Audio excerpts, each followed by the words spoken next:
शिवभूतदयावरा रक्ष रक्ष महाबाहो शास्त्रे शरणवे नमो नमः शरणवे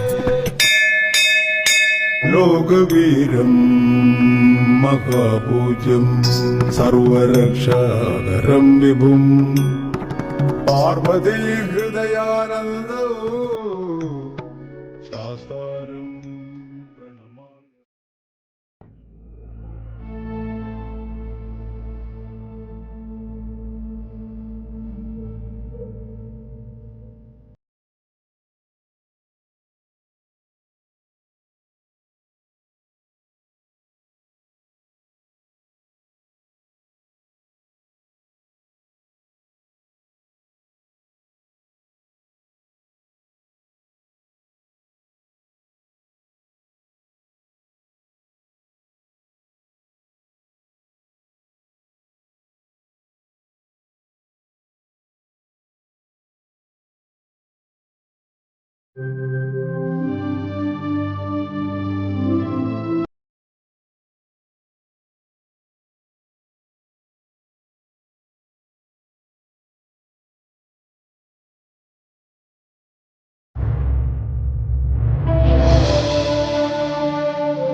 अनंत शिव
നമസ്തേ.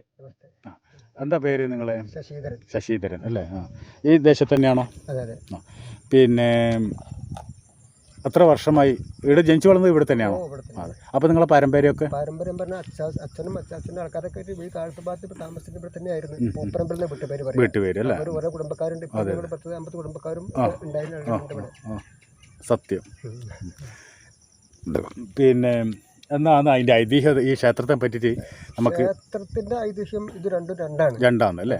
ഇതിവിടെ പഴയ കാലത്ത് ശരിക്കും പറഞ്ഞാൽ എൻ്റെ അറിവ് പ്രകാരം നമ്മളിപ്പോൾ ഈ ഇതൊരു മുനിയറ പറഞ്ഞ പഴയ കാലത്ത് പ്രമുഖരായ ആളുകളൊക്കെ മരിച്ചു കഴിഞ്ഞാൽ ആ മുനിയറയിൽ കൊണ്ടുപോയിട്ട് അടക്കം ചെയ്യും. അതെ, അങ്ങനെയാണ് ഇവിടെ 5 മുനിയറുണ്ടായിരുന്നു. ഉണ്ടായിരുന്നു. അടക്കം ചെയ്തും പറയാൻ പറ്റും. നൂറ്റാണ്ടുകൾക്ക് മുമ്പാണ്. അതായത് ഏകദേശം അമ്പലത്തിന് പ്രശ്നവശാൽ കണ്ടത് 1400 വർഷം പഴക്കാണ് പറയുന്നത്. അമ്പലത്തിൽ നമ്മൾ ഒരു 10 കൊല്ലം മുമ്പ് ഒരു അഷ്ടമംഗല പ്രശ്നം വെച്ച് നോക്കി. അപ്പോൾ അവർ പറഞ്ഞ അമ്പലത്തിന് ഞാൻ ചോദിച്ചു, 1400 വർഷം പ്രശ്നം മറ്റേ വർഷം പഴക്കം പ്രശ്നവശാൽ കാണുന്നുണ്ട്. ഇതില്. ആ അപ്പൊ പിന്നെ അത്രയും പഴക്കം അതിന് മുമ്പ് ഉണ്ടായിരിക്കും. ഇപ്പൊ ഈ ഉയർന്ന സ്ഥലം എന്ന് പറയാൻ കാരണം ഇവിടേക്ക് വെള്ളം പിടിക്കും വരില്ല. അപ്പൊ വല്ല പ്രമുഖന്മാരുടെ പഴയ കാലത്തൊക്കെ കല്ലറ അടക്കം ചെയ്യല്ലോ, കല്ല് കെട്ടിയിട്ട് മുകളിൽ ഒറ്റക്കല്ലാണ്, സൈഡ് ഒറ്റക്കല്ലാണ്, ഇതിന്റെ ബാക്കിലത്തെ അങ്ങനെ മൂന്നാമത്തെ ഉണ്ടായിരുന്നു. അപ്പൊ നാട്ടിലത്തോ ആ കാലത്ത് നാട്ടിൽ പ്രമാണിമാരുടെയോ നാടുവാഴിമാരുടെയോ അല്ലെങ്കിൽ പ്രമുഖന്മാരായ വ്യക്തികളുടെയോ അല്ലെങ്കിൽ മുനിമാരുടെ ആരെങ്കിലും ആയിരിക്കാം. ആദ്യം ഇതൊരു ശിവലിംഗം ഉണ്ടായിരുന്നില്ല. ഇപ്പൊ ശിവലിംഗം ഉണ്ട്, അതുണ്ടായിരുന്നില്ല. ഞങ്ങൾ ഇതിൽ കളിച്ചിരുന്ന ചെറുപ്പം ഇവിടെ കൂടി കളിച്ചിരുന്ന അങ്ങനെ വരുന്നതാണ്. നിങ്ങളെ അമ്മയും അവരെല്ലാം എവിടെ? അമ്മ അവരുടെ വീട് ഏങ്ങണ്ടൂരാണ് വീടുണ്ടായിരുന്നത്. ഏങ്ങണ്ടൂരിൽ ഏത് ജില്ല അത് വരിക? തൃശ്ശൂർ ജില്ല നമ്മുടെ കോസ്റ്റൽ ഏരിയ ആണ്. ഇത് ഫോറസ്റ്റ് അല്ലേ ഈ സ്ഥലം?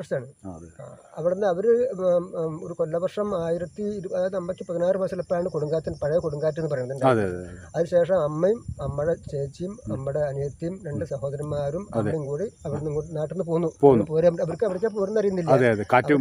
ഇങ്ങനെ അല്ല, കൊടുങ്കാറ്റ് കഴിഞ്ഞപ്പോൾ പോരുകയാണ്. ഇവർക്ക് ഇപ്പൊ ഇവർ മുന്നേ പരിചയമോ ബന്ധുക്കളോ കുടുംബക്കാരും ഇല്ല.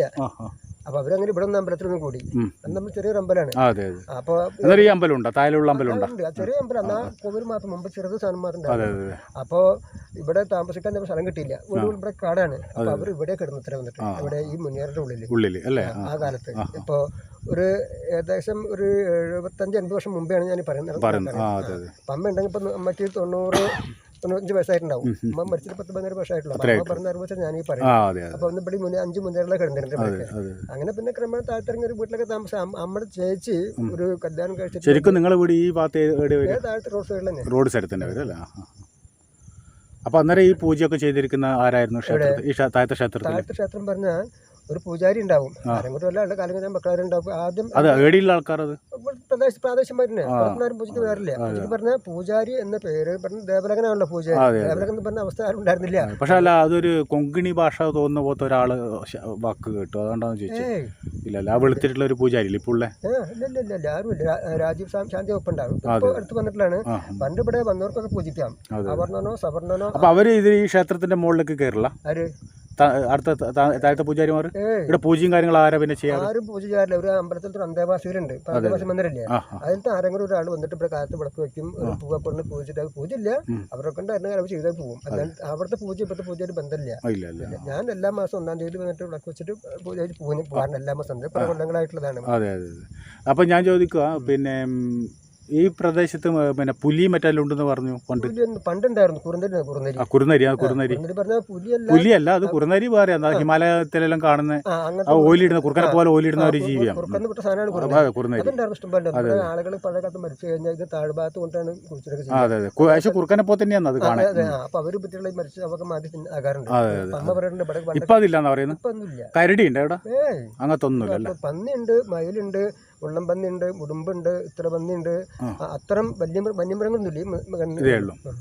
ഏത് ഫോറസ്റ്റിന്റെ കീഴിൽ ഇത് വരുന്നത്? ഇത് തൃശ്ശൂർ ജില്ലയുടെ വടക്കാഞ്ചേരി ഫോറസ്റ്റ് റേഞ്ചിന്റെ കീഴിലാണ് വരുന്നത്. ശരിക്കും ഇത് തൃശ്ശൂർ ജില്ലയല്ലേ ഇത് വരുന്നത്? അപ്പോ ഈ ദേശത്തിന്റെ പേരെന്താ ശരിക്കും? ഇരുനിലംകോട് അല്ലെ? അങ്ങനെ അതിനൊരു ഐതിഹ്യമുണ്ട്. അതായത് ഇത് പാലിയം ദേവസ്വത്തിന്റെ ഭൂമി. പഴയ കാലത്ത് പാലിയത്തോട് കരം കൊടുക്കാതെ ചില നാടുവാഴിമാരുണ്ടാവും. ഈ നാടുവാഴിമാർ സ്വത്ത് കൊടുക്കില്ല അവർക്ക്. അവർ തീവെട്ടി കൊള്ളച്ച് പോകും. തീവെട്ടി കൊള്ളുന്ന രാത്രി പോകണം. തീവെട്ടി കൊണ്ട് പോകുന്ന തീവെട്ടി കൊള്ളത്. അപ്പൊ അവരുടെ വലിയ നാടുവാഴി ഒന്നും പറയാൻ പറ്റില്ല.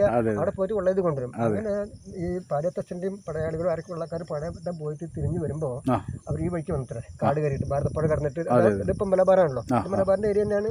ഭാരതപ്പുഴ കടന്നിട്ട് വന്ന് വരുന്ന വഴിക്ക് ഇങ്ങനെ പോകുന്ന വഴിക്ക് അവർ ഇവിടെ ഇരുന്നു അത്രേ പാലപ്പുറത്ത് ഇരുന്ന് പോകുമ്പോ വന്നൊക്കെ ഈ കാലത്തപ്പോ നോട്ട് കുറിപ്പൊന്നുമല്ലോ, കാശുണ്ടാവുക. ഇത് ഒട്ടമ്പക്കാലും സ്വർണ്ണ നാണയങ്ങളും വെള്ളി നാണയങ്ങളും വരാഹനൊക്കെ ആ കാലത്ത് ഉണ്ടാവുക.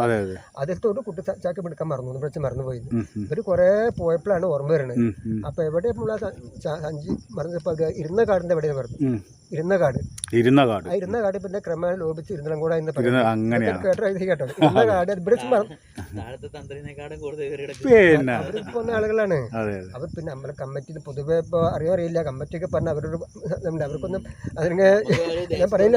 അല്ല, പക്ഷെ അത് അങ്ങനെ നിങ്ങളുടെ എനിക്ക് ഒരു കാര്യം ചോദിക്കാനുള്ളത് വെച്ചാല്, ഇത് എന്തായാലും ബ്രഹ്മരക്ഷനെ ആവാഹിച്ച് ഇതാക്കിന്ന് പറഞ്ഞു. അപ്പൊ പ്രായത്തിന്റെ ചെറിയൊരു ബുദ്ധിമുട്ടുണ്ടായിരുന്നു പണ്ട് എന്ന് പറഞ്ഞു. അതിപ്പോ എന്താ അറിയോ, ഞാൻ എന്റെ അറിവ് വെച്ച് പറയാം. അപ്പൊ ഏത് ഒരു ഭൂമിയിൽ വെച്ചിട്ട് പ്രശ്നവശം നോക്കി കഴിഞ്ഞാൽ പ്രായത്തിന്റെ ഉപദ്രവമുണ്ട്, അവിടെ ഭൂമിക്ക് അധിപമുണ്ട്, അല്ലെങ്കിൽ ആ ഭൂമിക്ക് ഒരു കരിങ്കുട്ടിയോ അല്ലെങ്കിൽ നീചപ്രേതങ്ങൾ ഉണ്ടായിരിക്കാം, അവരടക്കം വെക്കണമെന്ന് പറയും. ഒരു ദേവിയമ്മയുടെ പോലെയായിരുന്നു അവരിങ്ങനെ. ഒരു കല്യാണം കഴിച്ചിട്ടൊന്നുമില്ല, എന്നാൽ അങ്ങനെ ഒരു സന്യാസിന്റെ പോലെ ഉണ്ടായിരുന്നു അവരിവിടെ നിന്ന് മരിച്ചിട്ടുള്ളത്. ഇപ്പൊ തിരുവോണം ദിവസം കുറെ ചെറുപ്പത്തിൽ അതുപോലെ എനിക്ക് ഞാൻ കണ്ടിട്ടില്ല, ഞാൻ മരിക്കാണ്ട് മരിച്ചിട്ടുണ്ട്. അവർ ദൈവമെന്ന് പേരും അവർ ഇവിടെ നിന്ന് മരിച്ചിട്ടുള്ളത്. പിന്നെ അതിനുശേഷം ഇത് ഉണ്ടാക്കിയ ശേഷം ഈ ആ മുന്നേർ മാസം ഉണ്ടായിരുന്നു, ഇതുണ്ടായിരുന്നില്ല, ഇത് പിന്നീട് ഉണ്ടാക്കിയത് കൺസ്ട്രക്ഷനാണ്. അപ്പോൾ ഇവിടെ ഒരു ബ്രാഹ്മണിയമ്മ വന്നിരുന്നു അമ്പലത്തിൽ. ബ്രാഹ്മണിയമ്മ അത് നടക്കാൻ വയ്യാതെ ചിരട്ട കൈമ്പ് വെച്ച് കുത്തിയിട്ട് നടന്നു. ഇവിടെ വന്ന് അവിടെ അമ്പലത്തിൽ തൊഴും പ്രാർത്ഥന കൂടി അന്തേവാസിയായി കൂടി അങ്ങനെ നടക്കാൻ പറ്റി, നടക്കാറായി. എനിക്ക് നടക്കാൻ പറ്റി. നടക്കാൻ പറ്റിയപ്പോൾ ബ്രേക്ക് കയറാൻ തുടങ്ങി. അതിനൊരു സ്വല്പം ഒരു മെൻ്റൽ പ്രോബ്ലം ഉള്ളായിരുന്നു. ഒരു മെൻ്റൽ റിട്ടാർഡൻസ് ആണെങ്കിൽ എന്തൊക്കെയോ പറയും. അങ്ങനെ ആരോ അതിന് ചീത്ത പറഞ്ഞു, ചെക്കന്മാർ ചീത്ത പറഞ്ഞു പറഞ്ഞിട്ട് ഒരുത്തം വന്ന് അതിന് ഇതിനുള്ളിൽ മരിച്ചെടുക്കുന്ന ദിവസം ഇതിനുള്ളിൽ മരിച്ചെടുക്കുകയാണ്. അപ്പോഴല്ല അതിപ്പോൾ ഒരു 40 വർഷമായിട്ടുണ്ടാവും, 35 വർഷമായിട്ടുണ്ടാവും. അപ്പം ഇതിനുള്ളിൽ മരിച്ചെടുന്ന കണ്ടത് അല്ല 10-70 വയസ്സായിട്ടുണ്ടാവും. അപ്പം ആരോ തല്ലിയത് അതിന് ആരോ നാട്ടിലെ ചീത്ത പറഞ്ഞു പറഞ്ഞപ്പോൾ ആ ചെക്കന്മാരെ അത് തല്ലിയെന്ന് പറയണത് നമ്മൾ കണ്ടിട്ടില്ല. ഞാൻ പോലീസ് സ്റ്റേഷനിൽ പോയി പറഞ്ഞ് ഏർപ്പാടൊക്കെ ആക്കിയത് കൊണ്ട് ബോഡി കൊണ്ട് ഈ ദേശത്ത് ആദ്യമായിട്ട് വരുന്നില്ല, നമ്മൾ ഇവിടെ ആയിട്ട് ആർക്കും ബന്ധമൊന്നുമില്ലല്ലോ, അറിയില്ല. അപ്പോൾ ഇങ്ങനെ ഇവിടെ വന്നപ്പം ഞാനിങ്ങനെ കുറേ ആൾക്കാരോട് കാര്യങ്ങളും ഇതെല്ലാം പറഞ്ഞ് അങ്ങ് ഹിമാലയത്തിൽ ഇങ്ങനെ വസിക്കുന്ന ഒരാളാണ്. അഘോരിയാണ്. അതെ, അഘോരികൾ പിന്നെ ഇങ്ങോട്ടൊന്നും ഇറങ്ങി വരാറില്ല. പക്ഷേ എന്തായാലും വന്നിരിക്കുന്നത് നമ്മൾ കേരളത്തിലെ എല്ലാ വില്ലേജ് മുതൽ എല്ലാ സംസ്ഥാനത്തെയും, കേരളം മാത്രമല്ല എല്ലാ സംസ്ഥാനത്തെയും വില്ലേജുകൾ ഉള്ള ചെറുതും വലുതുമായിരിക്കുന്ന ക്ഷേത്രങ്ങളെ കവർ ചെയ്യുക, അവിടുത്തെ ഐതിഹ്യങ്ങളും അവിടുത്തെ ചരിത്രങ്ങളും അവിടെ ഉണ്ടാകാനുള്ള കാരണം ഏത് കാലഘട്ടത്തിലുണ്ടായി, കൊല്ലവർഷം. അപ്പം അതുമാത്രമല്ല അവിടുത്തെ ഇപ്പോഴത്തെ തന്ത്രി ആരാണ് ചെയ്യുന്നത്, ഇപ്പോൾ അവിടുത്തെ പ്രധാന പൂജ എന്താണ്, എപ്പോഴാണ് അവിടുത്തെ ഉത്സവം, ഇവിടുത്തെ ദേശവാസികളാണോ ഇത് നടത്തുന്നത്, അല്ല ദേവസ്വമാണോ എന്ന് അറിയാനൊരു വിശദമായിട്ടുള്ള വിവരം എന്ന് വെച്ചാൽ. പിന്നെ ഇവിടുത്തെ സർവേ പോലെ ഇത് അതുപോലെ തന്നെ ഇവിടെ എത്തിച്ചേരാനുള്ള ഒരു വഴി മാർഗം.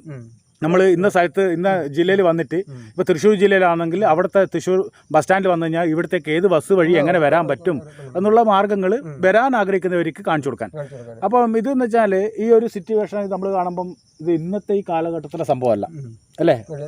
നമ്മൾ പുറമേ ഹിമാലയത്തിൽ അങ്ങനെയുള്ള മലനിരകളിൽ പോയാൽ കാണുന്ന ഇത്രയും വിശാലമായ സൗന്ദര്യമുള്ള സ്ഥലം വേറെ എവിടെയില്ല അല്ലേ. ഇപ്പൊ നമ്മൾ ഇവിടെ എത്ര സമയം ഇരുന്ന് ചൂടറട്ടേയില്ല. അതെ, അതാണ് നല്ല കാറ്റ്, ഭയങ്കര കാറ്റാണ്. അതെ അതെ, പണ്ട് ശ്രീനാരായണ ഗുരു വന്നിട്ടുണ്ട്, വന്നിട്ടുണ്ടായിരുന്നു അല്ലേ. അവിടെ ഇരിക്കത്തില്ല, അവിടെ നിന്നിട്ട് ഇങ്ങനെ ധ്യാനത്തിരിക്കും, കുറെ ധ്യാനത്തിരിക്കും. അമ്മ കണ്ടിട്ടുണ്ട്. അപ്പൊ ആ വീട് ആ പടത്തിനൊക്കെ ഇവിടുത്തെ വീട് ആ ഭാഗത്ത് ഒരു നായരുണ്ട്. അതിലാണ് ഈ ശ്രീനാരായണ ഗുരു ആട്ടിന്റെ പാല് കൊണ്ട് കൊടുത്തിരുന്നത്, ആട്ടിൻപാല് കൊണ്ട് കൊടുത്തിരുന്നത് കൃഷ്ണനായർ പറഞ്ഞാണ്. അങ്ങനെ എന്തുണ്ടായി, അങ്ങനെ അതുകൊണ്ട് ഒരു ദിവസം സ്വാമിജി പറഞ്ഞു, ഇവിടെ ഇരുന്നാൽ ഈ പാറപ്പുറത്ത് കയറുന്ന ഒരാൾക്കും ഒരു അസുഖം ഉണ്ടാവില്ല.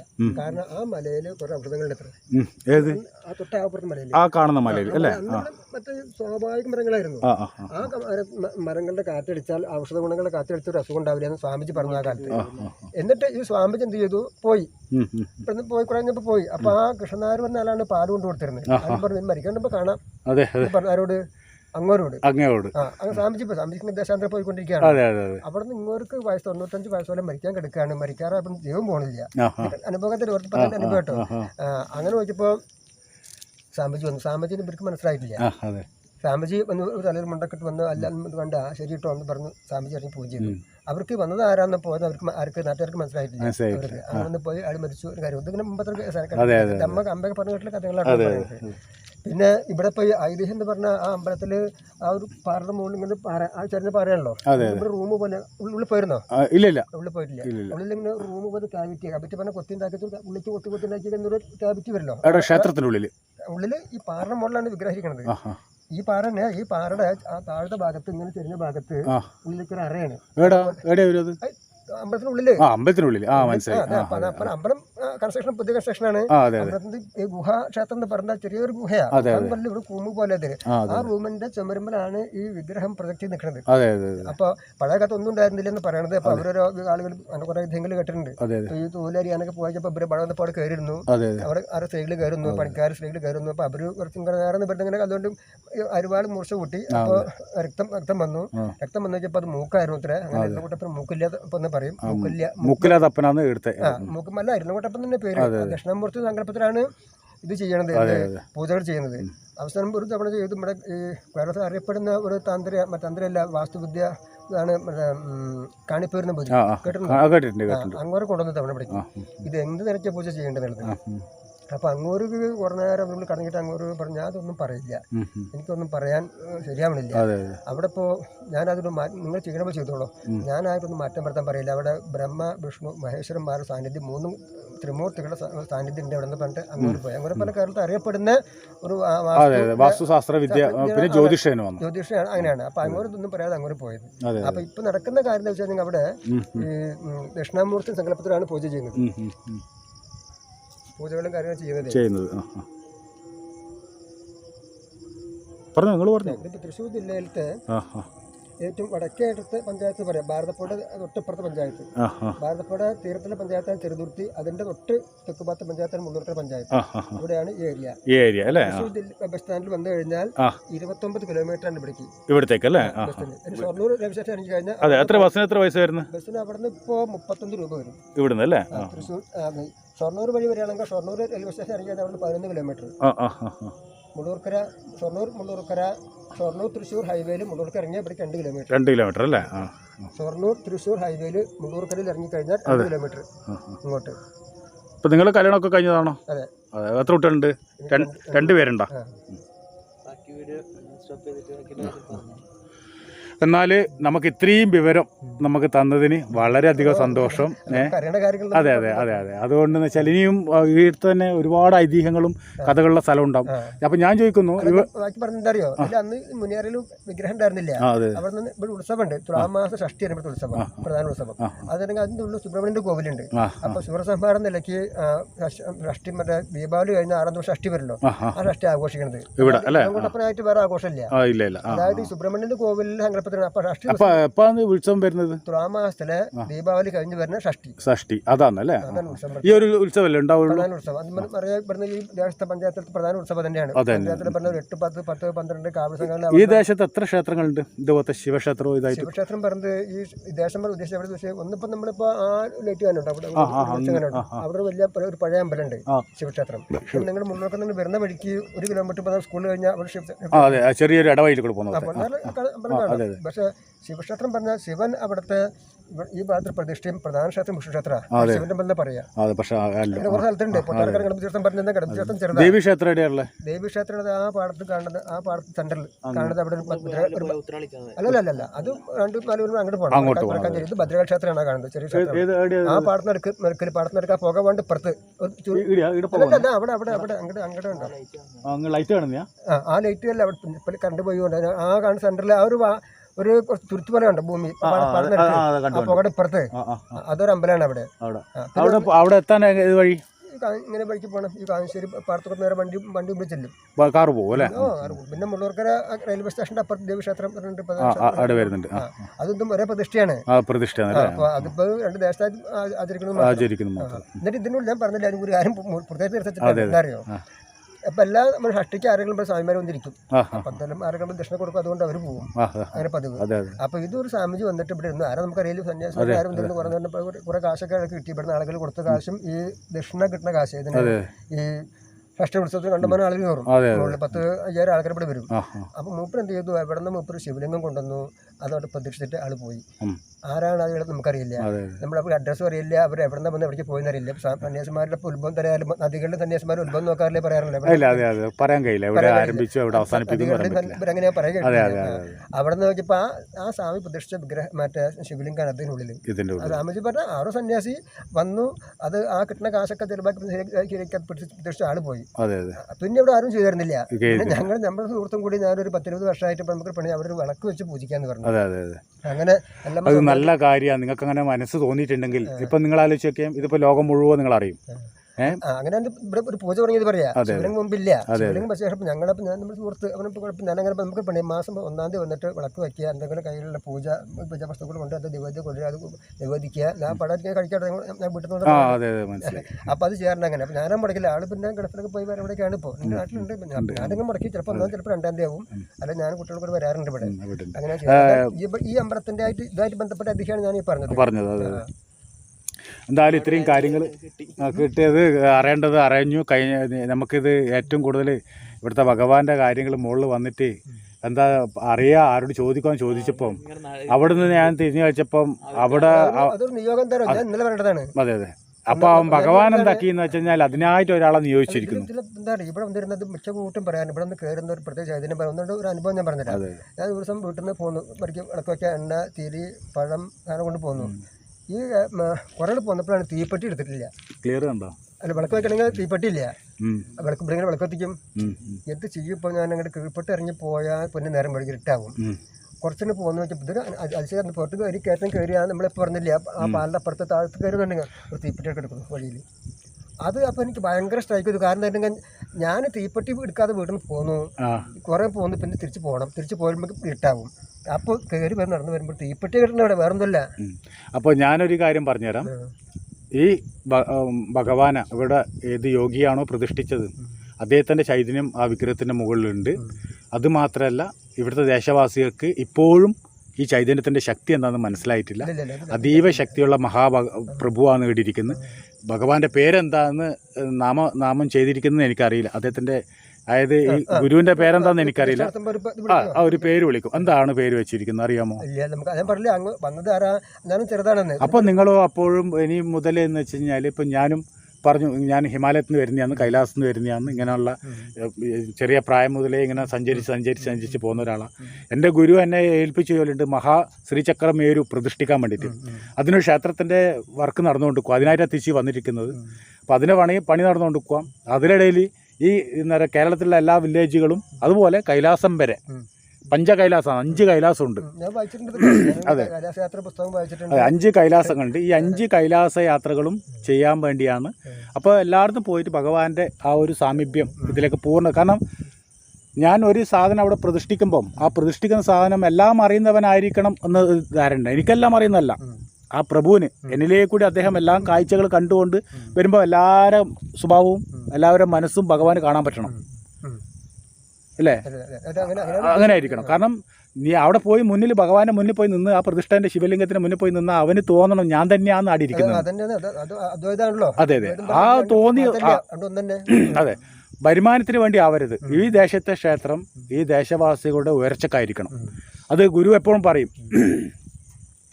ഒരു ദേശത്ത് പോയി ചെന്ന് കഴിഞ്ഞാൽ ആ ദേശത്തുള്ള ക്ഷേത്രത്തിൻ്റെ ഉയർച്ച കണ്ടാൽ മനസ്സിലാവും ആ ദേശത്തിൻ്റെ ഉയർച്ച.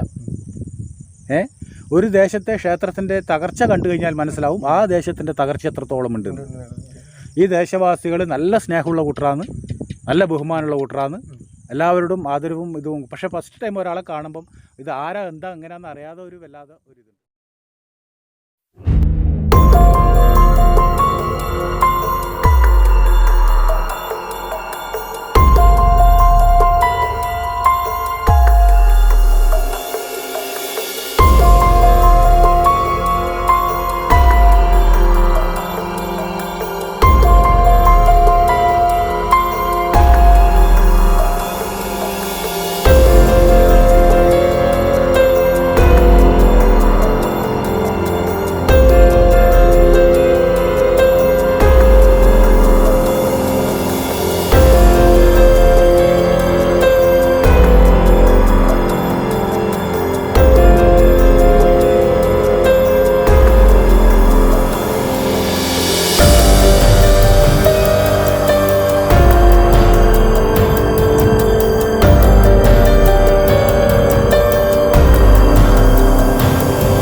പ്രശംസ ആഗ്രഹിക്കുന്നുമില്ല, അപമാനത്തെ ഭയക്കുന്നുമില്ല, ശത്രുവുമില്ല, മിത്രവുമില്ല. എന്റേതെന്നുമില്ല, അന്യന്റേതെന്നുമില്ല. എനിക്കിവിടെ നിന്നുമൊന്നും വേണമെന്നുമില്ല, ഒന്നും കൊടുക്കാനുമില്ല.